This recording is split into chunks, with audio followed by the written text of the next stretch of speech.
Ladies and gentlemen, distinguished guests and distinguished panelists, our friends, our colleagues, our students, our followers on the social media, may the blessings of God be upon you all, and welcome all of you to the fourth a conference organized by the Arab Center for the Research and Policy Studies, the Strategic Studies Unit, which is entitled Security and Strategic Studies, the State of the Field, with a group of distinguished experts, practitioners, and theorists, more than 30 in total, in fact.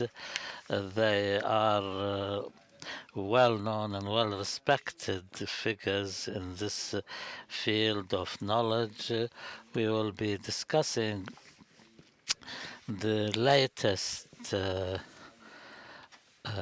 situation that we are at now with the state of the field of security and strategic studies. It's my honor to introduce Dr. Abdelwahab al-Affendi. He is the president of the Doha Institute for Postgraduate Studies. Dr. Abdelwahab was dean of the College for Humanitarian Studies and head of the program of strategic studies. He got his PhD from Reading University in the UK and is the founding coordinator of the Democracy and Islam program at the University of Westminster in the UK. In addition to that, he has also worked as a pilot, a London-based Sudanese diplomat, journalist, and a magazine editor in the UK. He is the author of Who Needs an Islamic State, and also genocidal nightmares and narratives of the insecurity and the logic of mass atrocities. Dr. Abdelwahab al-Affendi, the floor is yours.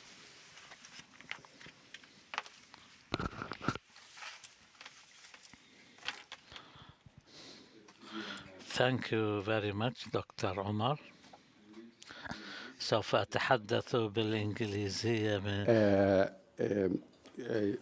It is my pleasure طبعا to welcome you all here on behalf of the Arab Center and the Doha Institute to this very interesting discussion in this interesting place at this interesting time in the Chinese sense of the word, of the concept. It's also interesting because of your presence here. We have many prominent figures in the field and a large number of external participants. And this makes us look forward to a very interesting and fruitful debate and a lively one.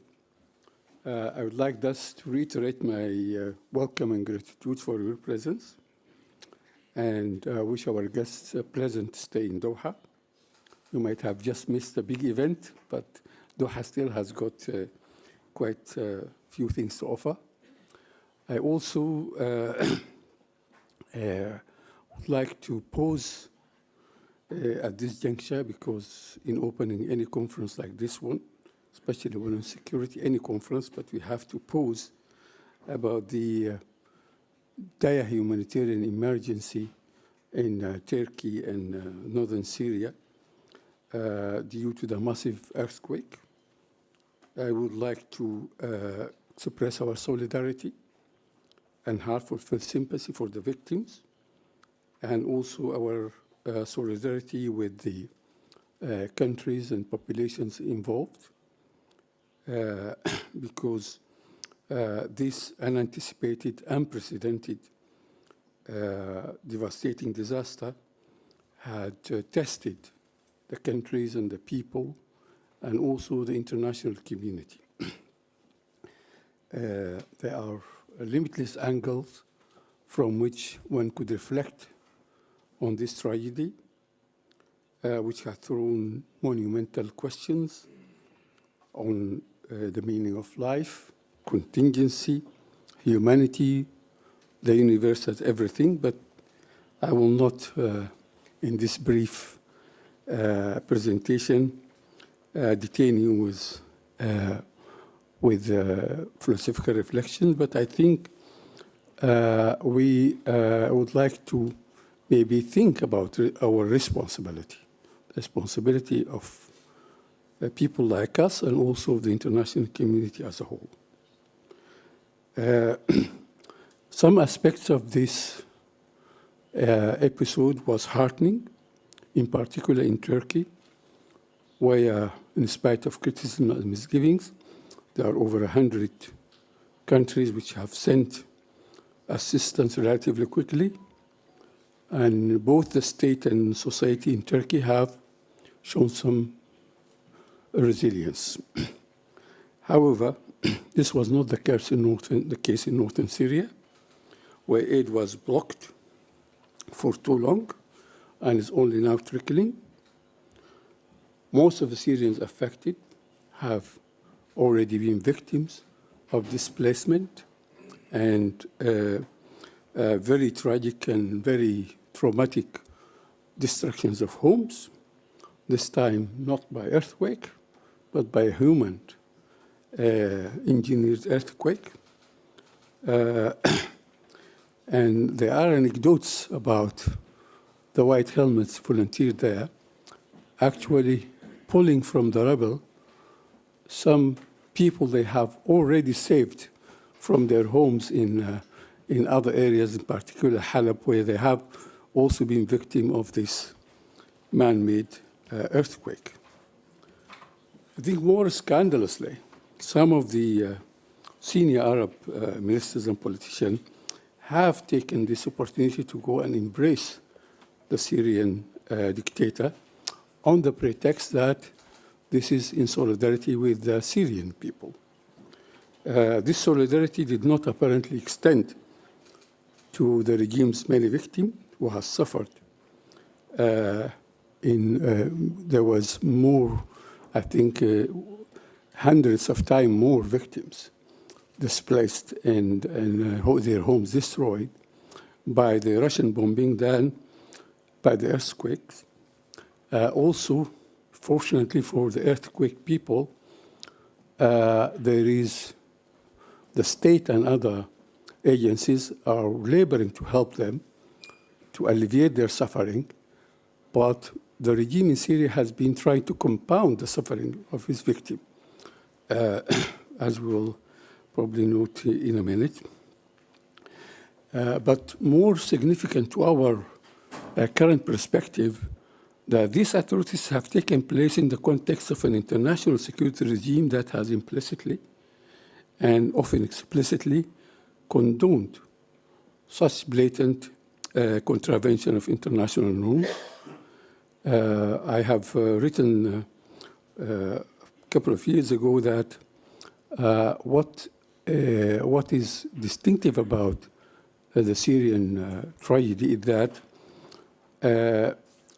the international community is now regarding genocide as the lesser evil. It's become as a matter of policy to tolerate genocide because the alternatives are seen as worse. This is very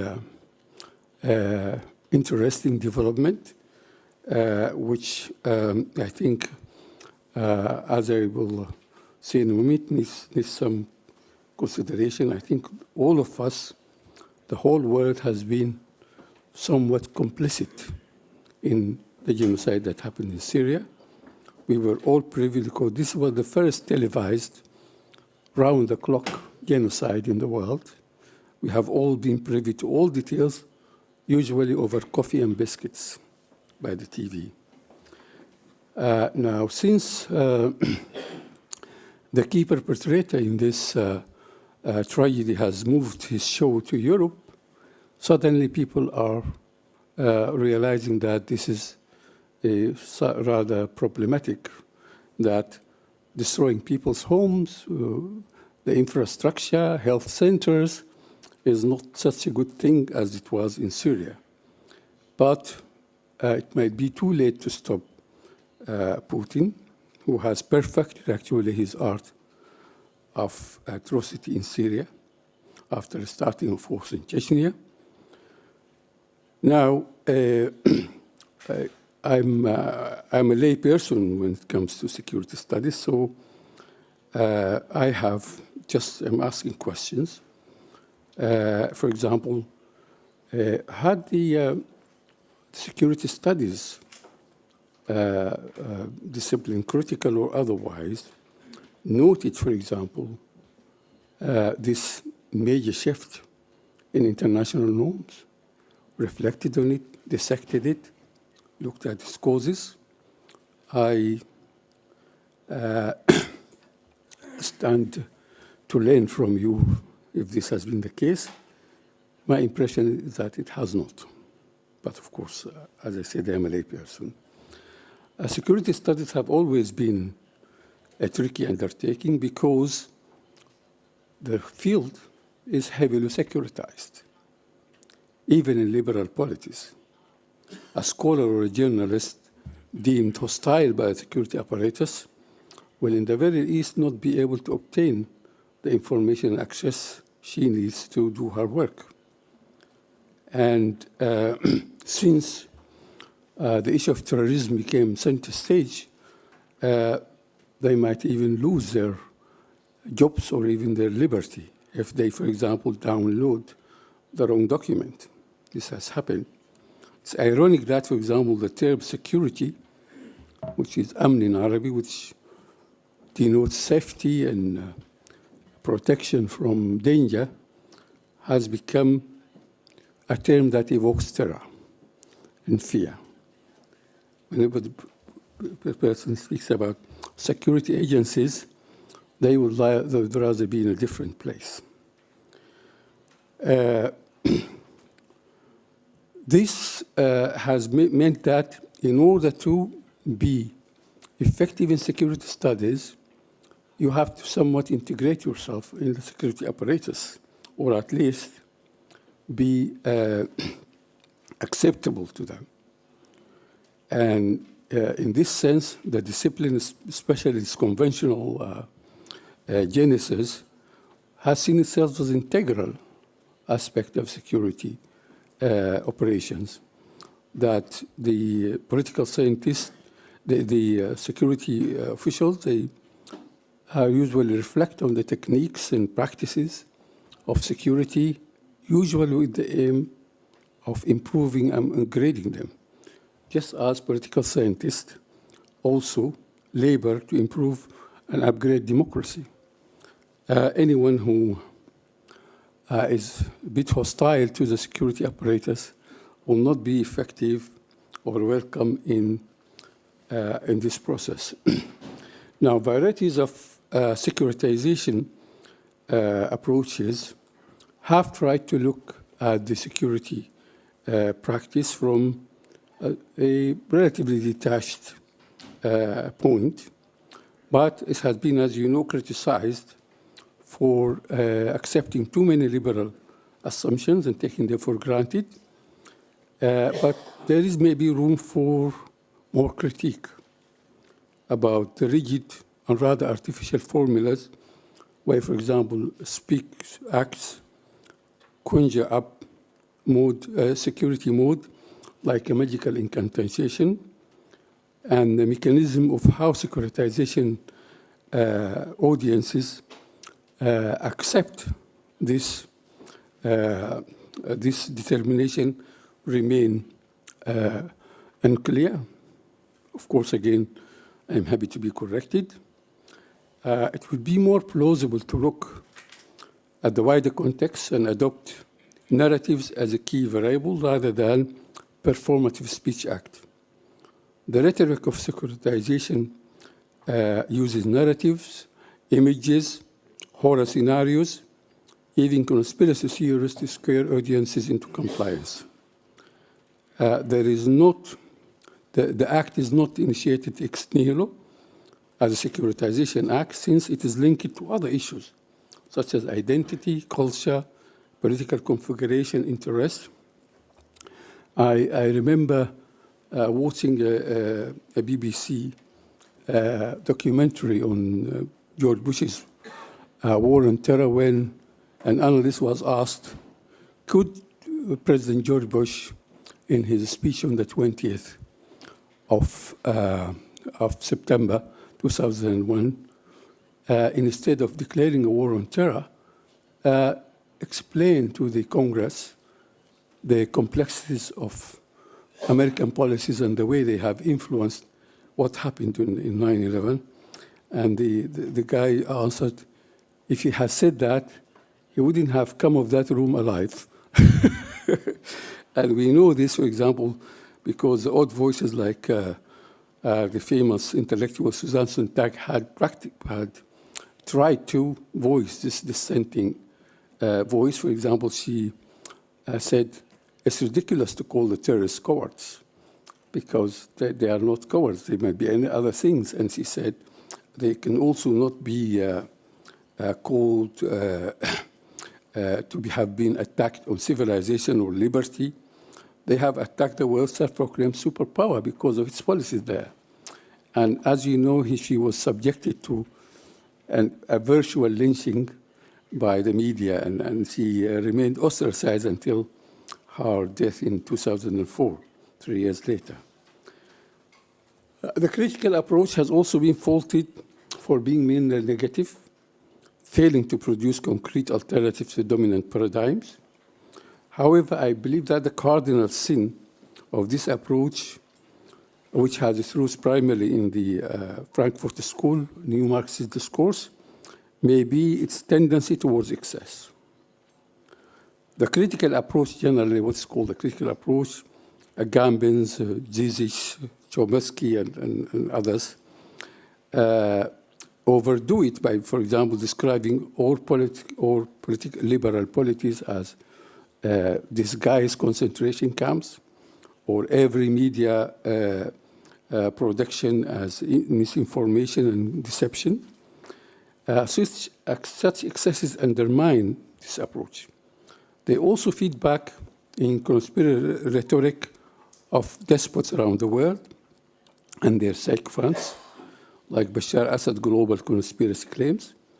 It is an irony that critical rhetoric has recently merged with right-wing populism, as in Trump's fake news.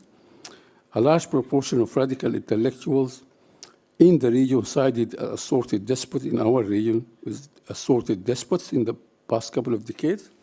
However, more often than not, the critical crowd becomes objective allies of extreme right-wing by courting irrelevance through adopting unrealistic, even bizarre positions. The Doha Institute explicitly championed the critical approach, but we also constantly caution against excess. In an inaugural lecture in 2017 at the Doha Institute, Azmi Bishara has has emphasized intellectual responsibility, both academic and ethical and social.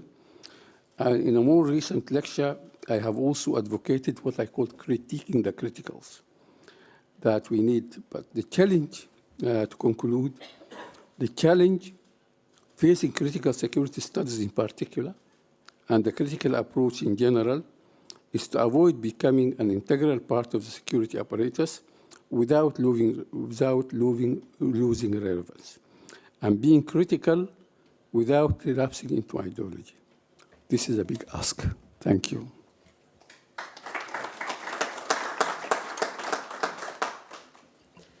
Thank you so much, Dr. Abdelwahab. You gave us a lot to engage with for the next 3 days.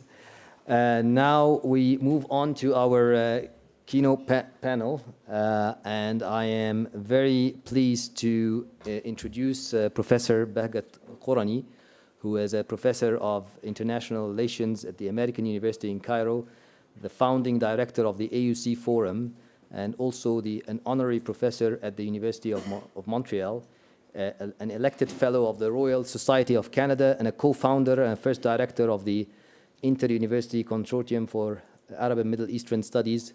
This is where I wrote my PhD. Also, in 2014, he was selected by the International Studies Association to receive the Distinguished Global South Scholar Award for his life achievements. He was the first to receive it from the Arab world and succeeded the Dean of African Studies back then.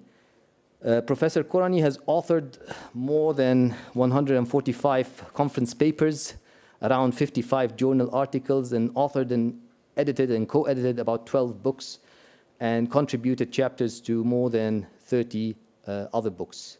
Among those, The Changing Middle East, A New Look at Regional Dynamics, published in 2010, and in many ways expected what's unfolded in 2011 in terms of the Arab Spring.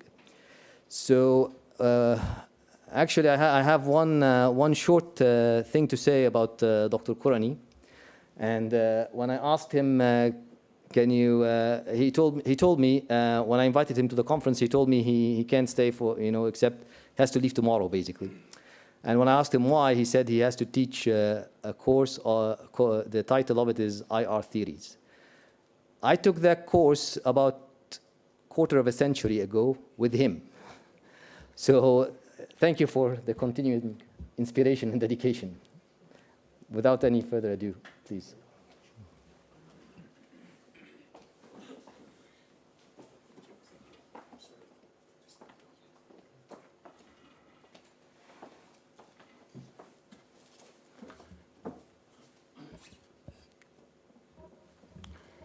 Thank you, Dr. Omar, for this lovely introduction. And actually, you bring back lots of pleasant memories. And I'm proud to be here. I want to congratulate the Doha Institute, and especially the program on strategic studies and critical security studies. It shows how long we have gone since we started sort of protest movement against the orthodox approach about security. When I looked at the abstracts, I was very impressed. 7 big panels, about 40 panelists dealing with issues ranging from the Ukraine war, environment, petrol, intelligence dynamics, civil-military relations. Impressive evolution of the field. So, well done, and really congratulations to all who have been contributing to that evolution. I take critical security studies to be simply the deepening and widening of security threats, with 2 important characteristics. One, it is society-based rather than state-based. And 2, emphasis on non-military threats.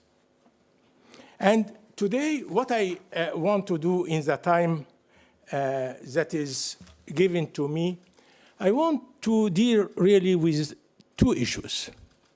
Briefly, how we came there,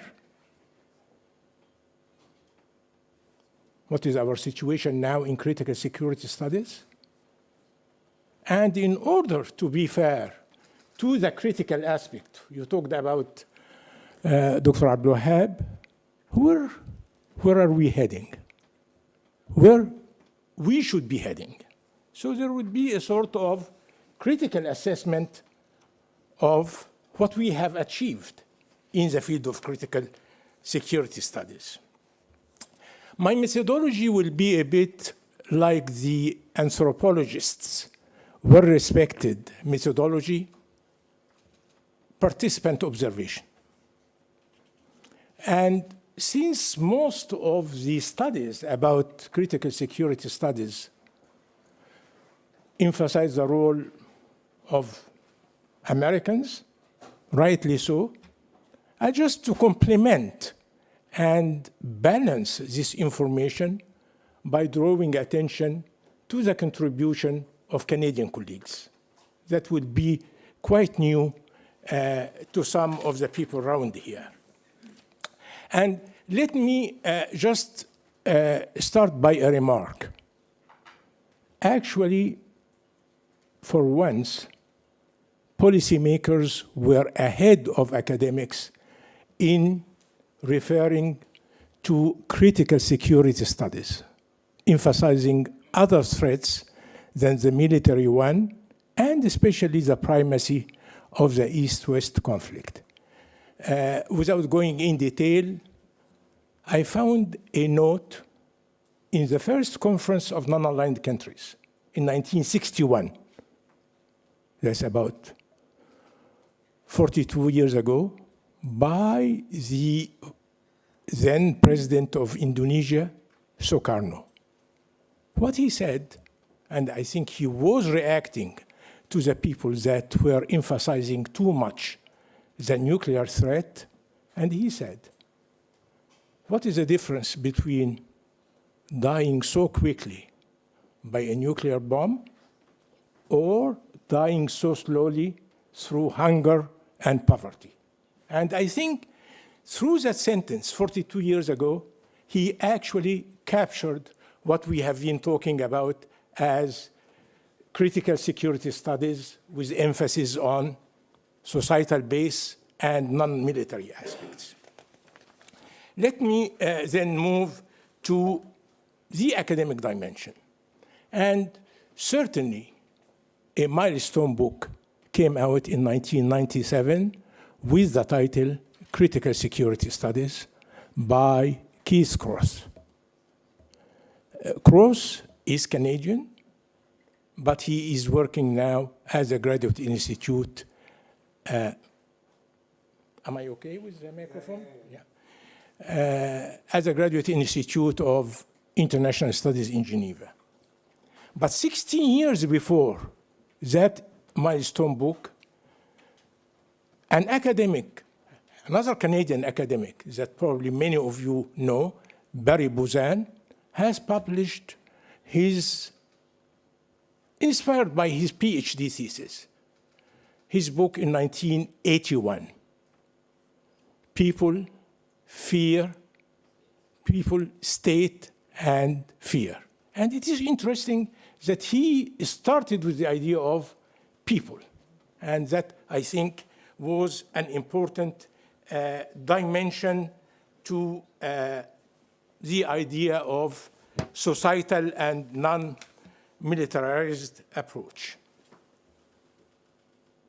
I think an important milestone, just before finishing with these Canadian contributions, many of these colleagues actually, though were writing about security studies, were also emphasizing or associated with the critical approach in international relations theory.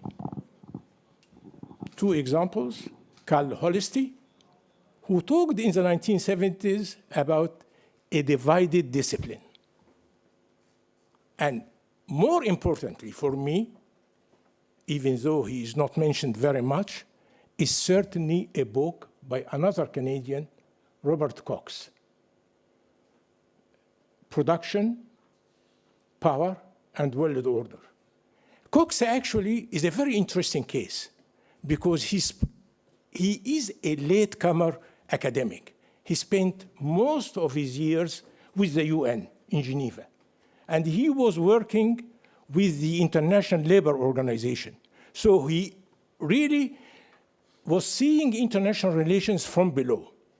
And when he came to academia, first at Columbia University and then at York, he really advanced the field, both the critical approach and the practical experience, very fast. Going back to the milestones in the evolution of CSS, critical security studies, I would say then an important aspect was that conference in UNESCO in Paris in 1985. It was about conflict and violence. But many of us coming from the global south, which we called then the third world, realized that we don't fit in that approach. And we emphasized timidly the non-military societal aspect. I wouldn't comment on that for very long because the papers have been published in 1986 in the UNESCO Journal of International Social Science. Much more personalized aspect was the building on that UNESCO conference in Montreal itself, and I see some people from Montreal here, in 1989, where we really attacked the orthodoxy of strategic studies head-on and emphasized very much the need and necessity of an alternative approach. The book came out a few years later in 1993, and we were divided about the title, but in the end, we entitled the book, The Many Faces of National Security in the Arab World. And I think we were here linking really between general international relations and area studies about the region. I would say that the main push really toward CSS came in 1995, when the UNDP, in its annual report, came up with the idea of human security by two economists. So we went beyond the political scientists to other social scientists. Mahbub al-Haq, who was the former finance minister of Pakistan, and Amartya Sen, Nobel Prize in economics, and now I think he is still the president of Cambridge University. And they defined then the idea of not only non-military society-based security threat, but human security, and gave it 7 specific dimensions. And I think that was really the push to the whole field, its codification, its establishment at the highest level.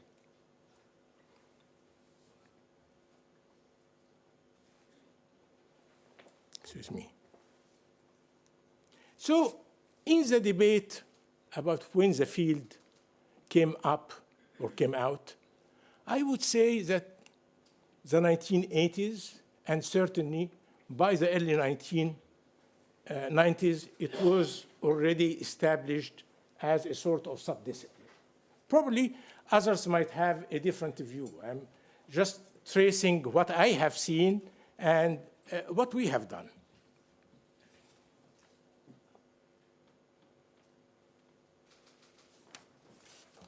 I would like now to come with you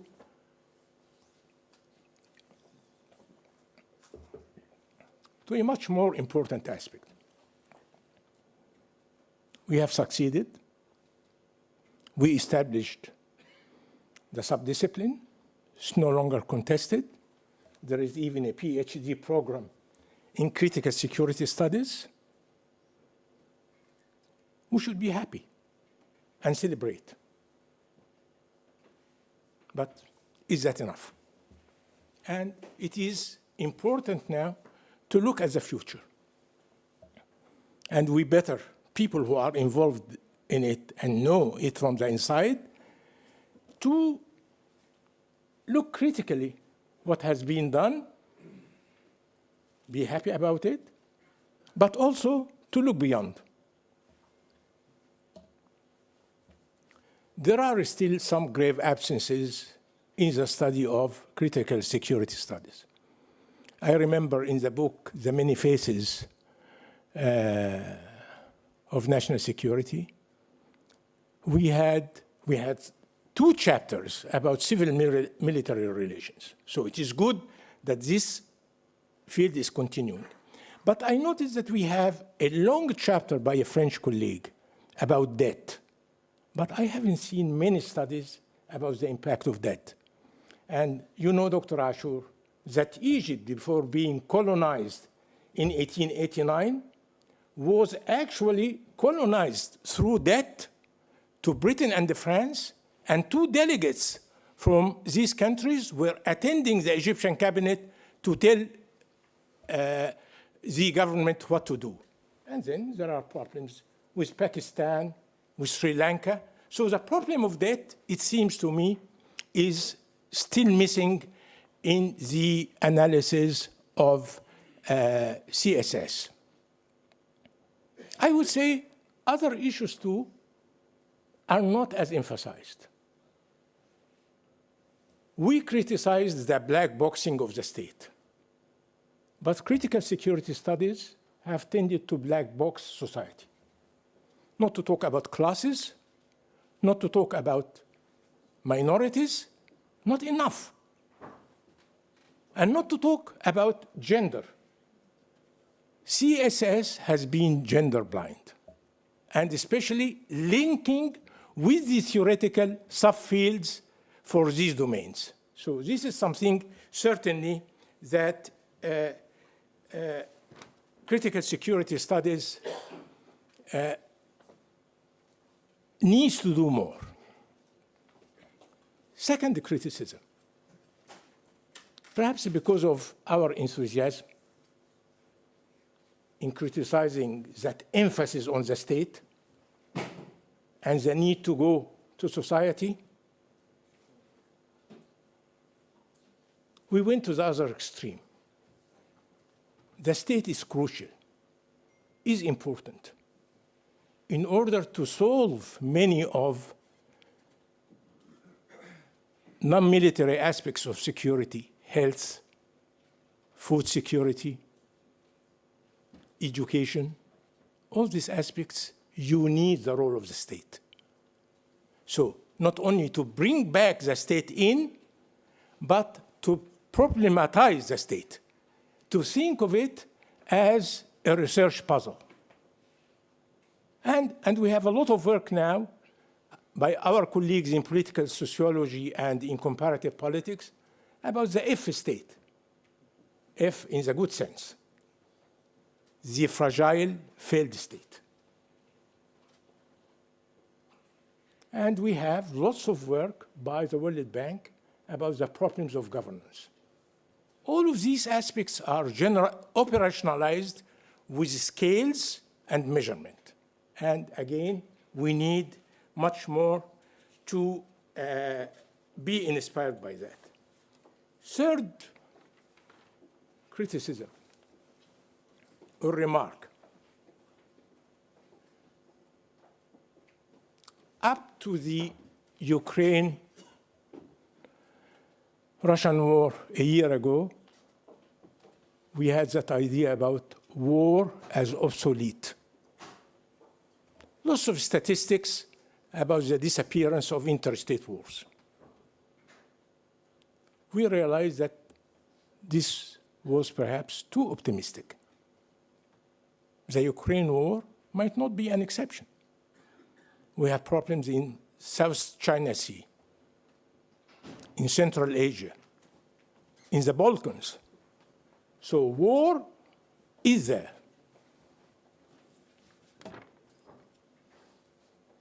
The military dimension, in other words, the military dimension of international relations are coming back, and very strongly. I would say it has never disappeared in the region where we are talking now. The Middle East is the biggest importer of arms. About 50% of arms sales are imported by the Middle East. Since you are in Qatar,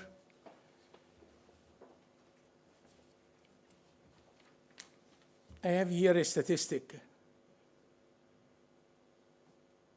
In the period 2012 to 2016, compared to 2017,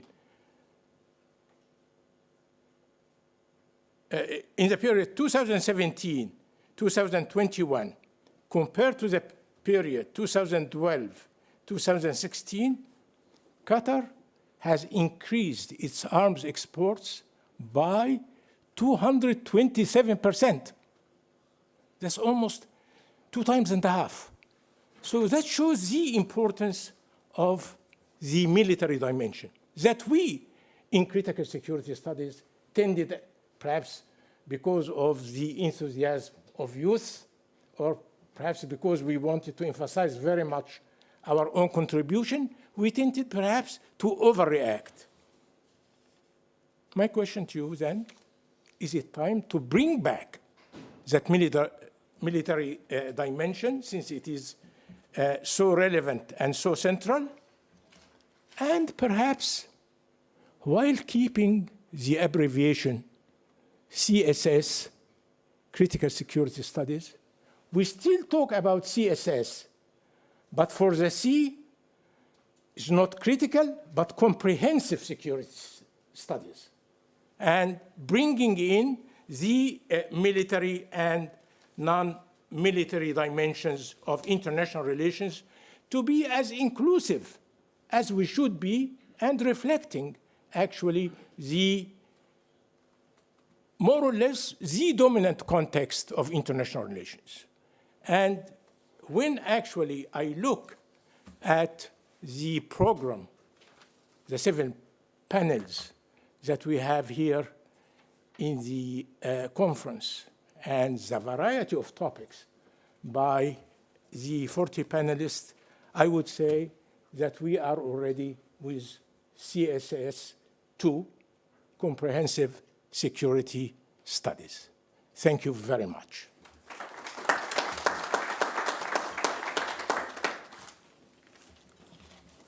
Thank you so much, Professor Korany, for that fascinating keynote. We will definitely discuss quite a few of these issues, including the stratification of the society, gender dimension, and certainly the Russian war on Ukraine has shown us that industrial scale warfare is not over, and is not over in Europe, not just elsewhere. So we'll be discussing all this. So I am very happy with that. Now I am moving on to our second keynote panelist, Professor Jeroen Gunning, who is a professor of Middle Eastern politics at King's College London, and also a visiting professor at LSE's London School of Economics Middle East Center. He is considered by many experts as one of the co-founders of Critical Terrorism Studies track, and he's an expert in on political contestation in the Middle East, with a focus on the interplay between social movements, religion, electoral politics, violence, and structural change. He has been co-developing two new projects, one on the spatialized framework for understanding everyday security practices in Beirut's southern suburbs, and he is the co-editor of another research project entitled Bringing the Other Islamists, comparing Arab, Shiite, and Sunni Islamism in a sectarianized Middle East. So without further ado, Professor Gunning.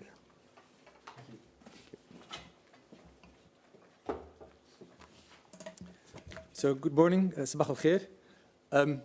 First of all, many thanks to Omar and the team here for inviting me to offer some reflections on the state of critical security studies. We heard a bit about sort of the origins of the kind of the ideas, but the kind of 30th anniversary of the term critical security studies can be traced back to the 1994 conference in York, in Canada, that led to the book of Keith Krause and Michael Williams on critical security. So with this 30th anniversary of the term fast approaching, and with Doha being the site of the first Arab masters in critical security studies, it is apt to stand still and reflect what has been achieved and what has been ignored. But rather than just do sort of a list of achievements and challenges, I want to focus on one of the most fundamental challenges facing academia more broadly, and that is the decolonization of social science. What aspects of CSS can contribute to this process, and what does the decolonial debate mean for CSS? Now, how to delineate CSS? Some reserve the term for the Welsh School of Critical Security Studies, which is very kind of specific. Others include post-colonial, feminist, human security, and other critical perspectives. And of course, security studies as a whole has adopted part of CSS's agenda. In particular, its calls to broaden what is understood as security and who is to be secured beyond the state. But also the notion that security is objective rather than, but moving away from the notion that security is objective, but that it is socially constructed. Today, I will focus on two approaches, often called the Welsh and the Paris school. Simplified, the Welsh school represents a normative approach to security centered on the concept of emancipation. The Paris school represents a sociological approach and is a key component of the everyday and practice turns in the social sciences.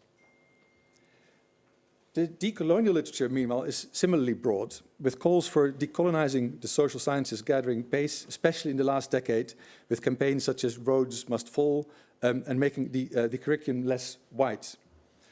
This includes texts on decolonization, race, and CSS. But today I will draw primarily on Mignolo and Walsh, Groswell, Linda Tuhiwai-Smith, Mbembe, Bilgin, Appadurai, and Hamra and Holmwood as the kind of the people that I build on. Now, bracketing the important debate on reparations for now, that's kind of a separate debate, but it's very important and feeds into this. Two goals emerge from these authors. The first is to deconstruct what Mignolo and Walsh call modernity coloniality. Now, this goal has two parts. One is to expose the colonial matrix of power, as Peruvian sociologist Quijano termed it, recognizing that colonialism is not just a product, but constitutive of modernity. And this matrix is intersectional with overlapping hierarchies of gender, race, class, religion, language, geography, etc. The second part is to expose how modernity coloniality has shaped social theory, institutionally, epistemically, thematically, and in terms of research practices. This is a process of foregrounding coloniality in social theory's constitution and exposing the dichotomies, aporia, hierarchies inscribed in it. And Bambra calls this epistemological justice. The second goal is to construct a decolonial alternative practice. So the first one is to deconstruct, and the second one is to kind of reconstruct. Decoloniality, according to Mignolo, must be local, relational, and pluriversal to counter coloniality's universalizing, individualistic, and homogenizing logic. It involves what Mignolo calls epistemic reconstitution. In other words, reducing North Atlantic universals to size and building re-emergences and resurgences of the disavowed. This goes beyond just adding multiple perspectives to actually transforming social sciences' epistemic, thematic, and methodological foundations through engagement with the Global South. And one key element is here to overcome the chasm between praxis and theory that you find often in Western theories. Mignolo and Walsh call this thinking-doing, recognizing that theory is practice, which shapes the world, and that praxis involves practical knowledge that should shape theory. Now, before proceeding, a word on positionality. The two CSS schools are named after European cities, highlighting the role of institutional and funding structures in determining who gets to shape the debates and formulate the questions. Peoples and Vaughan Williams rightly ask why there is a Copenhagen school but no Calcutta school, an Aberystwyth school but not an Addis Ababa school, and a Paris but not La Paz. The recent emergence of a Beirut School of Critical Security Studies is therefore an important development, and I will briefly discuss that. Institutional structures also manifest themselves in the decolonial debate. Most of the scholars I draw on are in northern universities, raising questions about how to open up space for decoloniality in southern universities. As Mousavi cautions, what has become a decolonial bandwagon in the global north risks reproducing colonization through its own northern centricity, overlooking the long tradition of decolonial scholarship and activism from the global south. As for myself, I'm a white, heterosexual male, middle-class professor at a top UK university which has been built in part from the proceeds of empire, and I'm writing in the imperial language of security studies, English. So my speaking here excludes other voices, and I want to recognize that. But at the same time, white, male, class privilege, all the sort of things that come together, also enables me to disrupt academic knowledge production as usual to promote decoloniality from the north. So I think it's something that needs to kind of come from both sides. I personally have only recently begun to engage decolonial literature, and what follows is just very much a work in progress. But I draw on having operated in what Grosswell calls border thinking. For instance, trying to understand Hamas or residents of Beirut's southern suburbs on their own terms, while making them intelligible to Western academia, or critiquing Western terrorism frameworks from a Middle Eastern vantage point, or even just being an area specialist in discipline-based departments. I also draw on separate co-projects with Dima Smeida in Lebanon and Vivienne Matisse-Boon in the Netherlands around questions of decolonizing research and theory. So some of the thinking is also sort of derived from these projects. Starting with deconstructing modernity, coloniality, which from now on I will just call coloniality, CSS has been better at revealing the colonial matrix of power than exposing how coloniality has constituted social theory.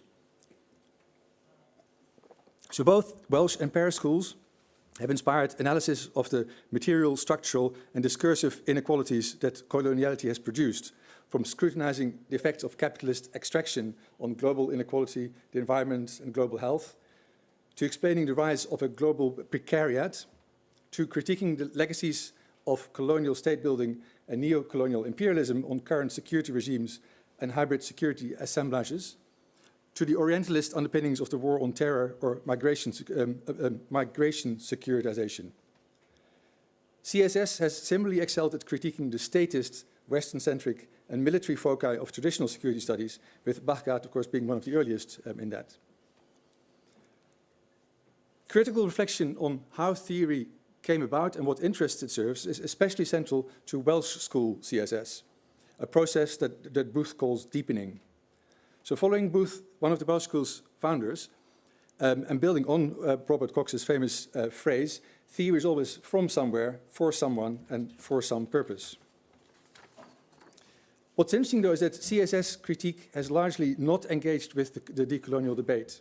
As a rough indicator, within the journal Critical Studies on Security, a search for decolonization, both the American and the British spelling, only returns 25 articles out of a total of some 350 published since 2013, and only 12 of those engage the decolonization literature specifically. CSS has further generally failed to turn its critical gaze inwards to reflect on how colonialism and empire have shaped its own theories. Focusing on Welsh school CSS, Booth is curiously silent on the issue. Derivatives of the word colonialism appear on just 7 pages in his lengthy and otherwise field-defining theory of world security, and the index has only 2 entries for that word. Empire is mostly reserved for the contemporary American empire, with just a few references to the British Empire and racism. And in the chapter on emancipation, there's no reflection on how colonialism and empire are constitutive of the term. I will illustrate this, what's at stake, by looking more closely at emancipation, which is the anchor for Welsh School's normative critique, although Charlotte Heath-Kelly over there has noted that CSS's normative foundation is circular and needs a separate moral justification based on ending global human suffering. That's another kind of debate. What makes theory critical on this reading is its concern with how current power relations came about and unearthing the fissures that contain the potential for emancipation, a process called immanent critique. So emancipation is very central to Welsh School CSS. Booth defines it as the securing of people from those oppressions that stop them carrying out what they would freely choose to do, compatible with the freedom of others. Definitions by Wynne, Jones, and Linklater emphasize the importance of expanding the sphere of communication, giving voice to the voiceless, in addition to freedom from violence and structural inequality. The notion of emancipation has been critiqued on many fronts, including it has been used to justify military interventions like those carried out under the war on terror, and to impose Western values and rationality globally. But to criticisms that it is utopian, universalistic, and potentially violent, CSS scholars have responded that emancipation has to be grounded in what is imminently possible, in particular historical settings, and not at the expense of others, and that it is a process and not an endpoint, and therefore not teleological. But while Welsh school theorists admit that emancipation is controversial, what is striking is the absence of sustained reflection on how colonialism, racism, and empire are constitutive of the concept. Booth states unequivocally that enlightenment is not imperialism, and both Booth and Wynne-Jones present the Enlightenment as unproblematically progressive.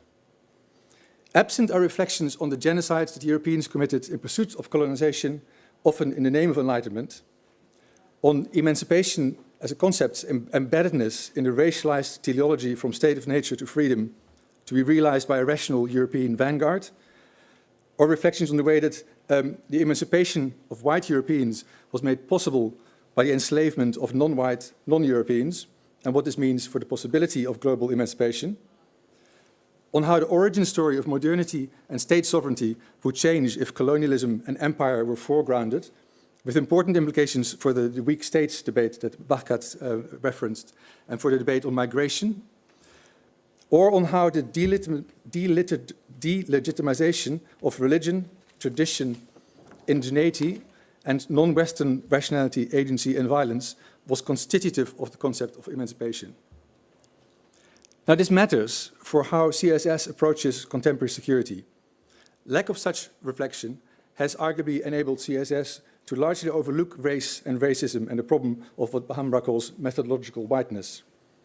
It has prevented a deep critique of the concepts of modernity and sovereignty as predicated on coloniality and exclusion, and what this means for contemporary security.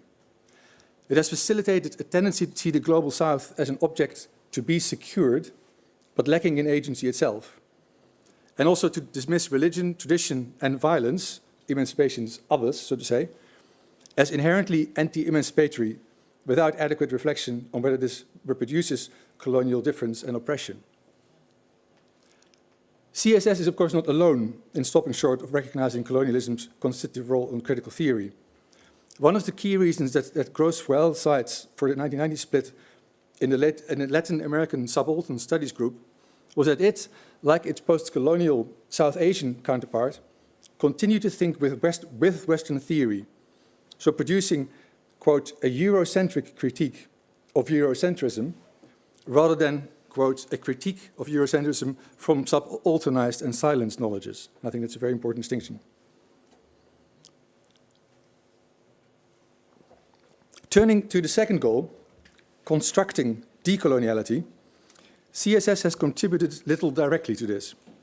However, there are two ways it can. One is the Paris School focus on everyday practices, the other, the Welsh School's conceptualization of praxis. Beyond that, CSS can draw inspirations from the Beirut School. Paris School CSS can contribute to the decolonial focus on the everyday, both empirically, by showing how people navigate insecurity in the everyday, and theoretically, through the way it conceptualizes everyday practices as the site where individuals and social relations co-produce each other. Thus, in Bigo's words, destabilizing the opposition between structure and agency, the collective and the individual. The everyday is necessarily local, particular, and thus resists universalization. It foregrounds practical knowledge, which, following Nicolini, cannot be adequately captured in a system of universal rules because it has to do with mutability, indeterminacy, and particulars. This is an important corrective to the elitism and universalization embedded in much scholarly knowledge production, and therefore crucial for constructing a decolonial thinking-doing, where the kind of doing and the thinking are on the same sort of level rather than hierarchically separated. A focus on everyday practices can also serve vernacularization, making ordinary people the object of inquiry, or the center of inquiry, rather. The focus of decolonial scholars on thinkers and activists from the South, though important, is still limiting. An everyday perspective does not guarantee vernacularization. Much of the Paris School's own work has remained elite-focused, so looking at elite everydays rather than non-elite everydays. But it can facilitate it, as the emerging, though still largely Western-centric, vernacular security literature has shown. Here, the emphasis might be less on resistance and transformation, more on improving one's situation through inhabiting the prevailing order, as Mahmoud put it. It's also here that one is more likely to find so-called informal practices that are rooted in pre-colonial customs that evade the capitalist logic of coloniality, such as, for example, in Lebanon, the collective water management, informal allocation of land use, or the use right claims against absentee legal owners that you can find in Lebanon. These are all kind of customs that have come from or built on a pre-colonial sort of basis. And these could be then the foundation for developing future decolonial practices. Secondly, Welsh School CSS, so going back to Welsh School, can contribute to decoloniality through its conceptualization of praxis and theory as mutually constitutive, and praxis as core to critical scholarship. Emancipation here provides, quoting Booth, a threefold framework: a philosophical anchorage for knowledge, a theory of progress for society, and a practice of resistance against oppression. Now, while CSS's actual record of praxis has been critiqued, as Bahgat has rightly said, this conceptual framework, as long as it's thoroughly decolonized and sort of thought through what the constitution of coloniality has done to this framework, for example, about having a philosophical anchorage or a theory of progress. But this framework can nevertheless help with unmasking both ideational and material structures of oppression, thus going beyond the exclusive discursive focus of much post-colonial work. This can be applied to coloniality, but also beyond, and I think that's very important. Because although coloniality is all-encompassing, using only this lens risks reifying the South as the colonized other and overlooking other oppressive relations. So contemporary practices such as political sectarianism or the kafala system are products of both coloniality and other power relations. As al-Shahabi has shown, although the kafala system in the Gulf draws on pre-colonial Islamic practices, it was a product of the British colonial era to control labor migration, which was entangled with its empire. Yet its continuation after independence is down to elites who benefit from the denial of citizenship and basic rights that are central to it. Similarly, so turning the gaze on the North, the erosion of workers' rights, the growth of white nativism, and the further militarization of policing, they're deeply entangled in coloniality. They're also products of other overlapping relations, and I think it's important to bring those other things out as well.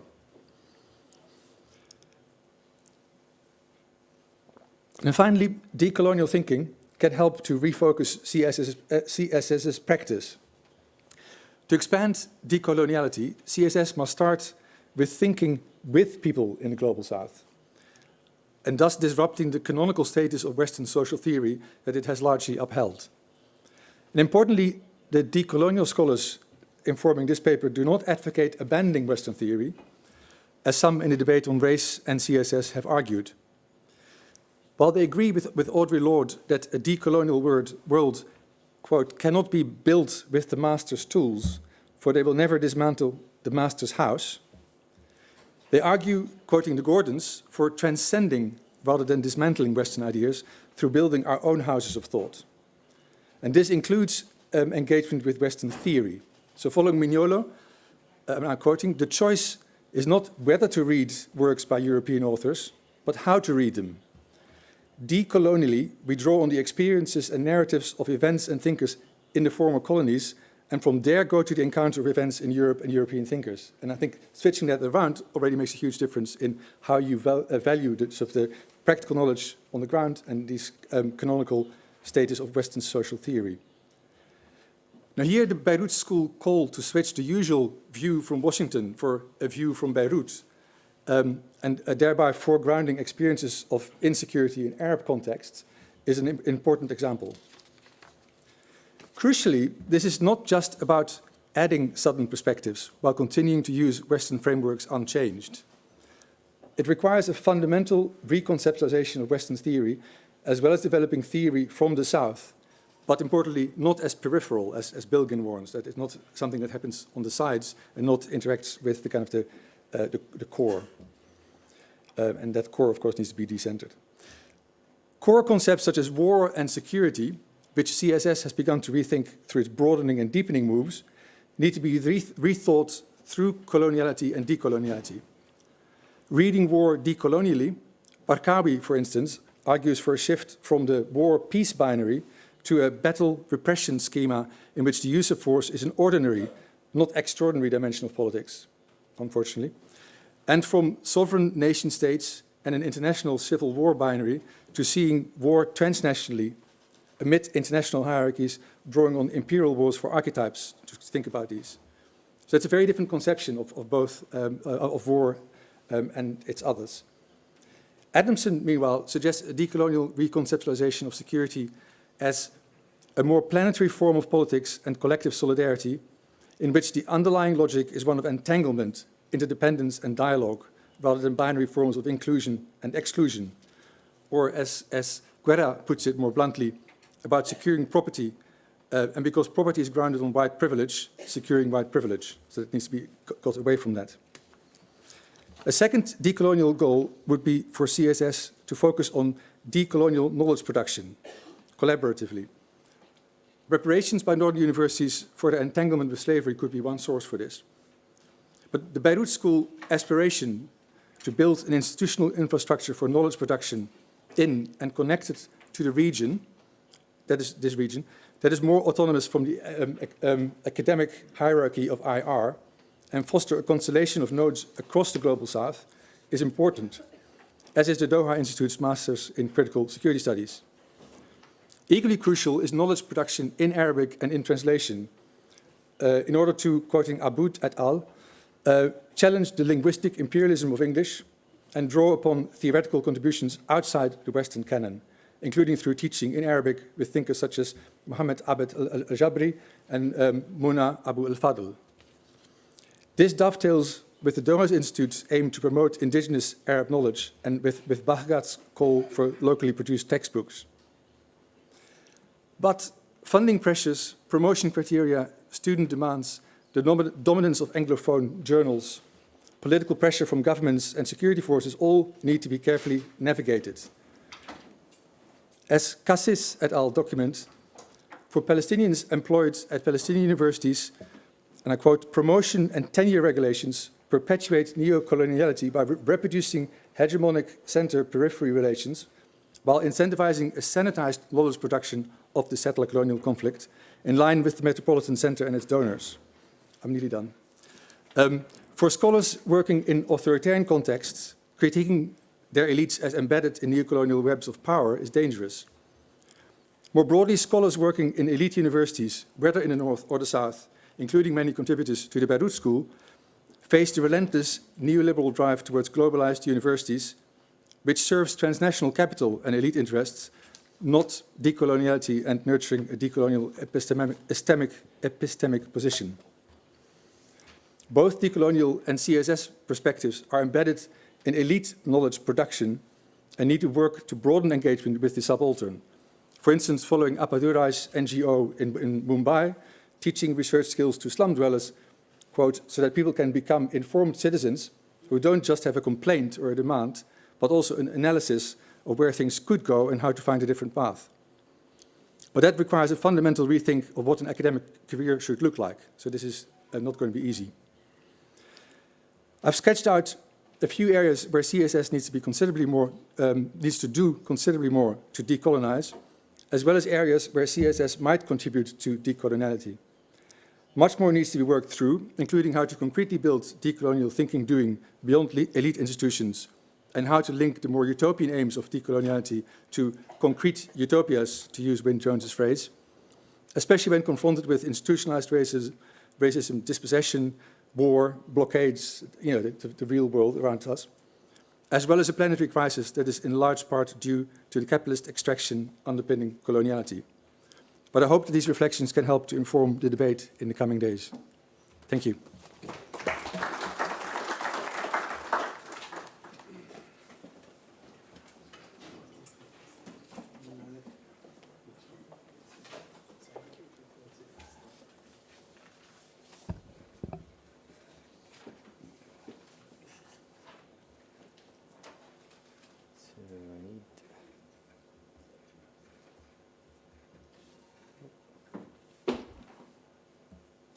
I need to access my PowerPoint. So, someone there. Right.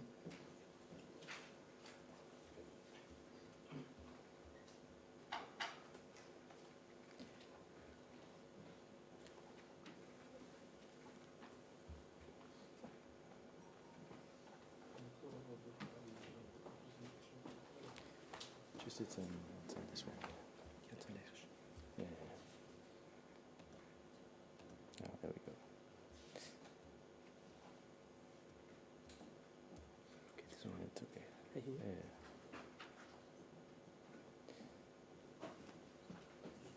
Excellent. No, it's all right. It's all right. It's all right. Just presenter. Yeah. Presenter view.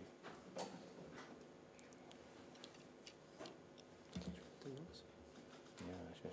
Presenter view thing. Reading view, maybe.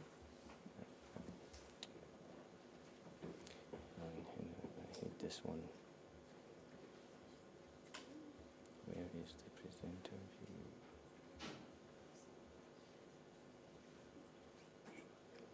No. Okay, خلاص.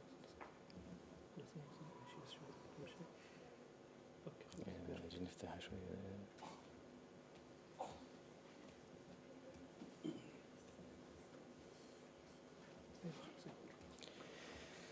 Okay, sorry for the technical glitch. Thank you very much, Professor Gunning, and I'm glad you outlined quite a few issues as well to tackle with. And I think my presentation fits well afterwards, so there's a few things that we have to stress about what we do here in the Arab Center and the Doha Institute to fill some major gaps in the previous endeavors. I am very honored to be speaking after these two very excellent keynote presentations. And my task is to take you on a brief journey reflecting on Doha's contribution, or if you wish, even Doha School of critical security studies and of the field of security studies in general, but also broadly and critically defined, to range from human security dimensions, including health and food security, but also passing through energy, cyber security, criminology, all the way to what Professor Korany has referred to, the big gap in military studies, and now we have even further critical military studies and critical intelligence studies, which I think the next panel will elaborate upon by Dr. Mohamed Salloum afterwards. So I'll take you in quite a journey. I hope you don't get bored. Very briefly, some of the milestones that I'll speak about. First, the background, and then the establishment of the Strategic Studies Unit of the Arab Center, in the Arab Center, and also the Critical Security Studies program, which started as a master's program, but now the Doha Institute established a doctoral program with a critical security studies specialization. Both are the first of their kind not just in Qatar, but in the region. And also our research clusters and contributions generally to the field of both security studies in general, but also its critical branch. And in general, Doha's contribution in terms of our partners, because we have a larger Doha-based security and defense analyst, researchers and community here as well, that I hope will contribute not just to the region, but also to the global security studies frameworks and initiatives. So the brief background, I arrived here in July 2017, more or less on sabbatical from the University of Exeter, just to finish a research project on how the weaker side fights. And that was a long story. I'll tell you briefly about it later on. And then we had, I arrived July 2017, the blockade of Qatar happened in June 2017. So there was a realization of the security and possible even military threats to the country. That year, the war against ISIS and like-minded organizations was ongoing back then and still ongoing back now. And there was a few regional wars that were going on. You can call them the wars to stop the Arab Spring or to post-Arab Spring, or also the wars of the Soviet, we can call it the wars of Soviet succession, was also going on. It started 2014, the 9th, and today, well, a couple of days after tomorrow will be the 9th anniversary of the 20th February 2014 invasion of Ukraine by Russia. Also, both have the common theme of an attempt to stop the liberation, emancipation of peoples and nations by more or less authoritarian regimes and systems that were challenged by these protests and these leanings towards democratization and freedoms. And then these complex wars have engendered a series of unintended consequences that we'll be discussing throughout the conference, including the environmental and food security crises and ongoing challenges to human security in general. So that was pretty much the macro background. The micro background is that in an attempt to understand an in-depth study, engage and analyze with that changing security and strategic environment, the Arab Center established the Strategic Studies Unit with the aim of focusing on that changing environment. And basically the unit was established, the whole idea, the key idea was founded downstairs in Dr. Azmi's Bashara's office. And there was an English side to it and an Arabic side. So the English side was, we need more critical perspectives to fill major gaps in multiple subfields of security and strategic studies in English. But also in Arabic, there was like really major gaps in terms of these subfields. And therefore we translate everything. And also there was the relatively limited contributions from scholars of the region to the globe. So we had an issue there in terms of the quantity of these contributions, but also in terms of the quality of the literature on security and strategic studies. So that's why in the Arab Center we translate everything basically to Arabic, and also we contribute in English. Now, back then from Doha and in the Arab Center, our strategic intent was to change that dimension now we're deep in the middle of it, like 5 years, 6 years later, we're in the middle of it. So we started with this conference. It was called Bullets to Ballots, as you see, and it produced 2 books or 2 edited volumes, one in English by Edinburgh University Press and one in Arabic by the Arab Center. And the idea there was to see how to end wars. It was from war to peace, how non-armed, non-state actors at one point in time decide to transform to peaceful, unarmed politics, including party politics and social movements. And it was a collaborative project. We had both practitioners and activists who led collective de-radicalization processes in their own organizations, so transitions from militia to party. And also we had scholars who, we examined about 20 cases of armed organizations and in 15 countries ranging from Colombia all the way to Afghanistan. And inspired by very different ideologies, ranging from religious interpretations to left-wing to ethno-nationalists and so on. And the questions, why do such transformations happen, under what conditions? And we try to answer most of these questions in these books. Followed by that, the first one was From War to Peace, but the environment was quite intense in terms of violence, so we moved from war to escalation of war, so from militia to army, as opposed to from militia to party. And there it was, the more focus was the transformation from a low intensity to a high capability warfare. How, when, and why does that happen? And we looked about 20 case studies and how did such revolution in combat performance and political roles happen to them, and why did it happen? And we are, there's also a forthcoming book in English and in Arabic coming out of that conference. And then we moved on to the cases of the protracted Arab civil war. We had the COVID pandemic, delayed us, but did not stop us. And the pandemic also stressed the important meaning, the importance of broadening the meaning of security in terms of its scope, given the health security challenges and also impacting human security, but also impacting national and international security. And we realized how the international systems and the national systems are there for optimal performance, but are not there in terms of resilience, so they can be threatened easily.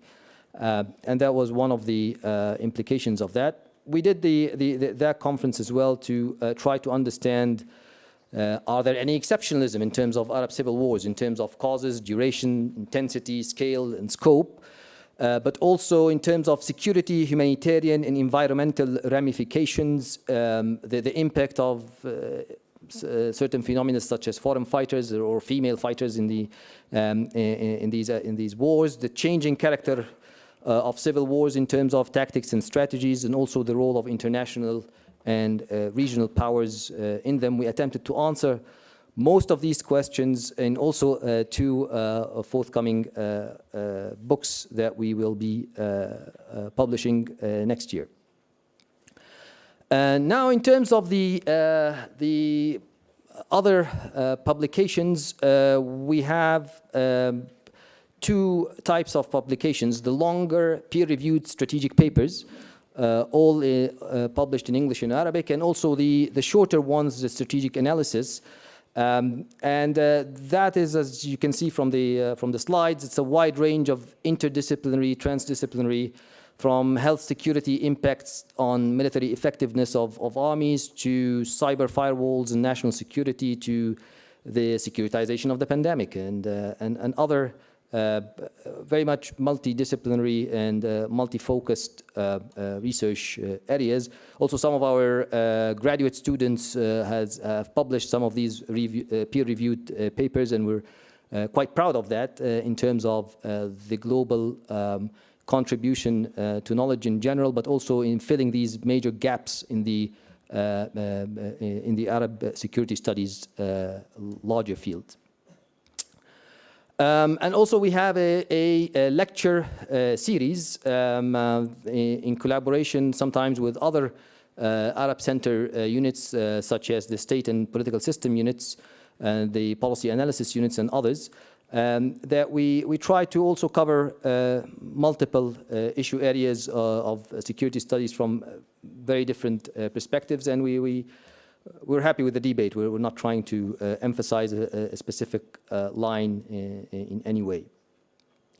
So another milestone came and was planned and designed in 2017 and 2018, and then was launched in 2019. And the plan of first the master's program was to have a new generation of qualified scholars, professional leaders, and practitioners in the general field of security studies in Qatar and across the region.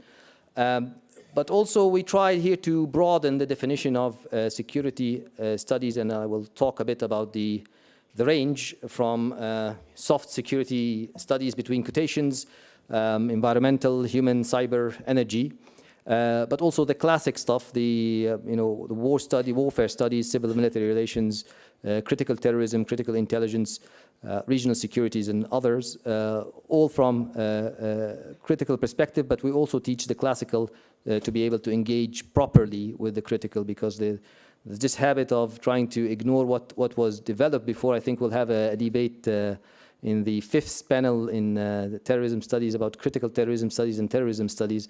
And one of the arguments is that we should not ignore what was accomplished before, and what others who did not call themselves critical, but they engage critically with many of the findings of the general subfield.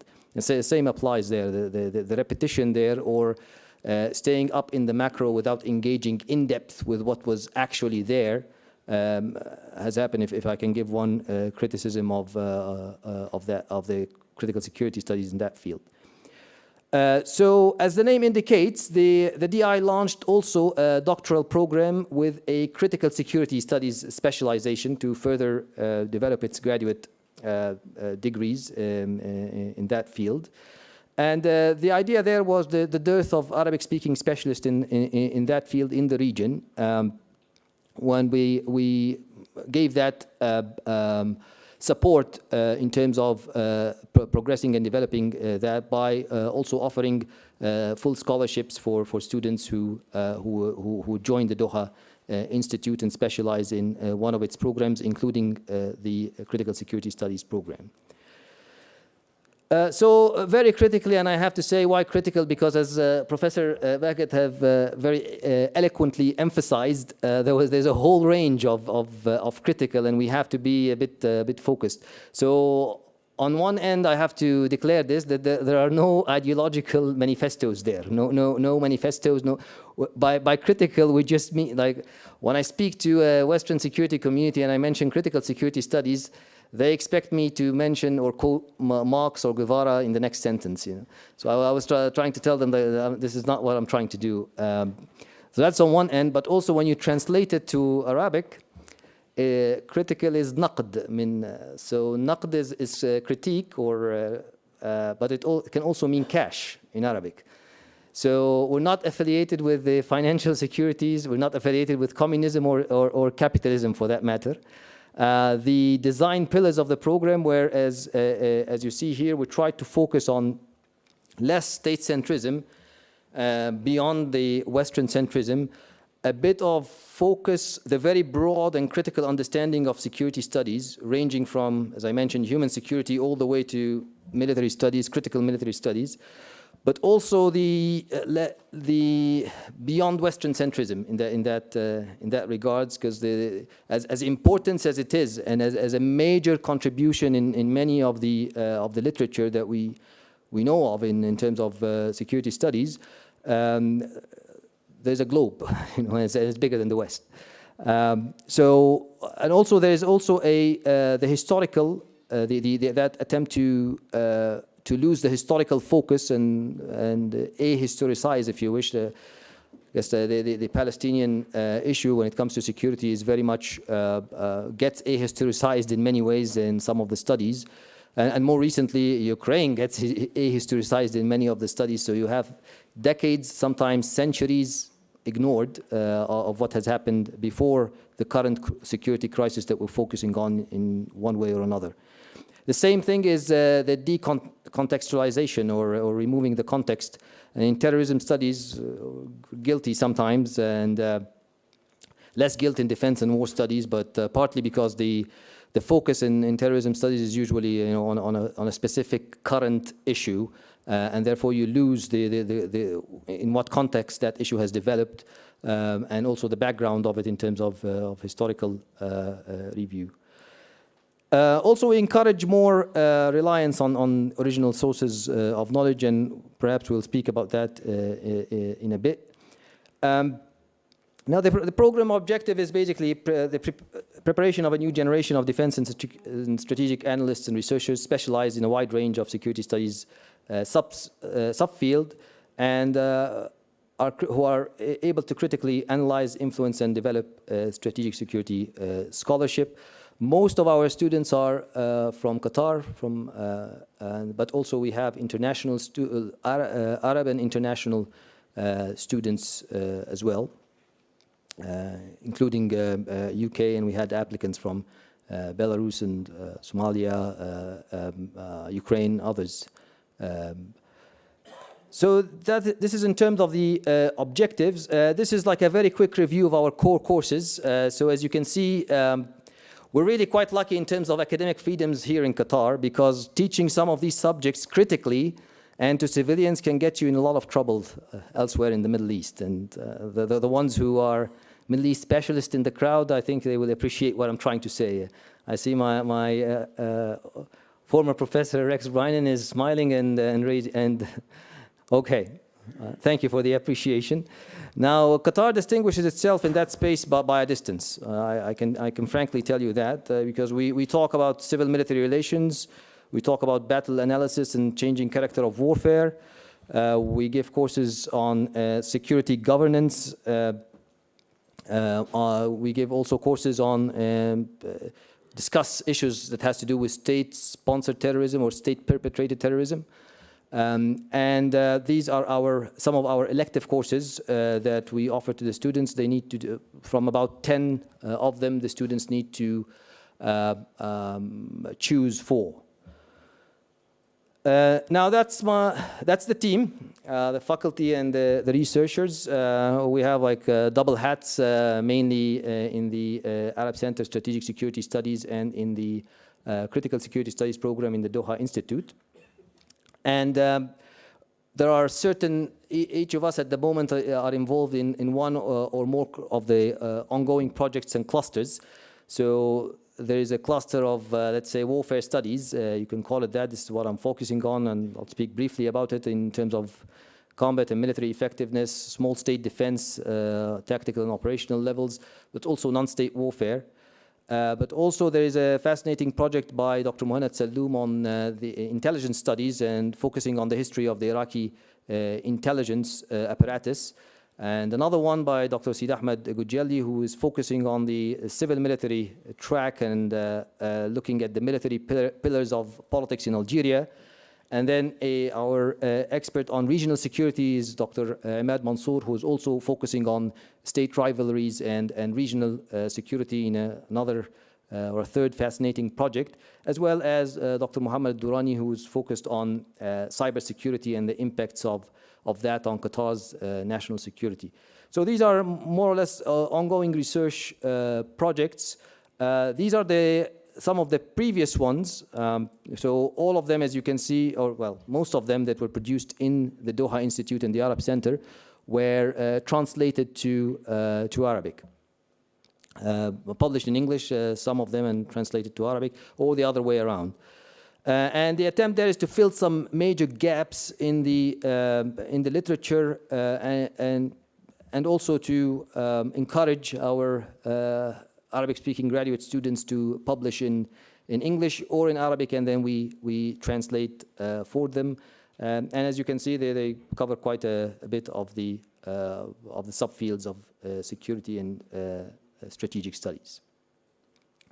That was an old project that I'm currently working on, and my colleagues will be speaking in the next panel on some of what they do in terms of their security studies contributions. That one is more, the title is Hybrid Defense and Combat Effectiveness, and the idea there is to look at how the smaller side, the weaker side fights. It's a continuation from a previous project I had finished. The title was How ISIS Fights, and the initial plan was to look at 5 state actors and 5 non-state actors. All of them are weaker, smaller, and all of them have pulled military upsets, and it was a carefully selected sample from a much bigger database. The idea there was to select on combat performance in a series of multi-terrain and sometimes multi-domain battles, and see how the weaker side, the smaller side, pulls or wins in these. And so it started in 2016.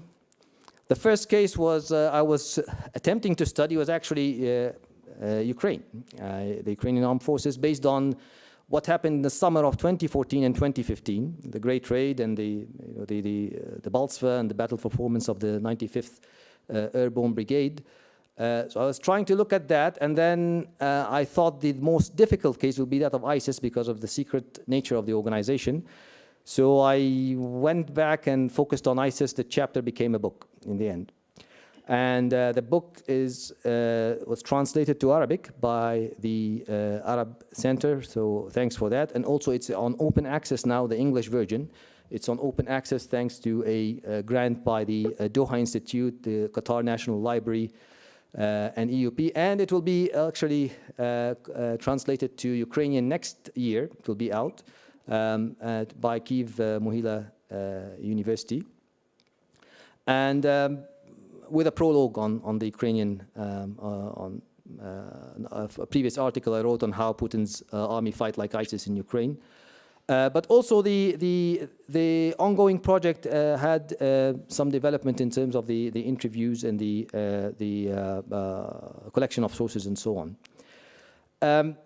So I realize I'm running out of time, so I'm going to very quickly skip to the very final slide, which is about a summary of the Doha Institute, Doha's contributions. First on the research, the Arabic and the English literature, attempting to fill some major gaps with contributions, multidisciplinary and collaborative projects, but also the research-led graduate teaching and supervision focused on a master's and a doctoral degree.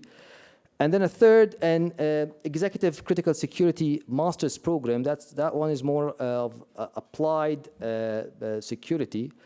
That will be next academic year in 2024 will be launched, and it's designed to accommodate the schedule of Qatari working professionals in security, defense, intelligence, police, and related fields, with also a particular focus on policy and research-led policy designs, less emphasis on theory and abstract debates that we have them intensely in the academic program. So that one will be more in that policy focus dimension. And finally, of course, I have to thank here my colleagues and welcome here my colleagues who are participating with us in the conference from the larger Doha Security Studies and Defense Studies community, including the colleagues from the Security Studies Strategic Center of Qatar's Armed Forces, including colleagues from Juan bin Jassim Higher Military Academy, who are with us as well in terms of both professors and both the dean of the school, Dr. Ibrahim Saidi, and also the Strategic Studies, the Security Studies Center of the Police Academy, who are also participating with us. And you can see here the pretty much Doha's contribution in terms of security and strategic studies is developing, and I think we are in the middle of a bigger and wider foundation for a major Doha school in critical security and strategic studies. I will stop here. Thank you very much.